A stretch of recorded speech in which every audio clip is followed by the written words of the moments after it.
You are looking at Julian's pronunciation guide, where we look at how to pronounce better some of the most mispronounced words in the world, like this other curious word. But how do you say what you're looking for today? Let's learn how to pronounce the name of this fashion clothing brand.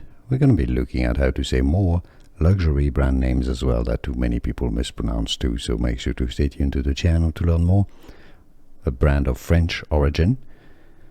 In French it's said as Claudie Pierlot with a silent T, Pierlot.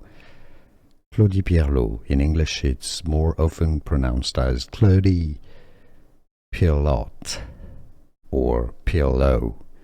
Pierlot would definitely be way closer to the French pronunciation. Claudie Pierlot. French again, Claudie Pierlot.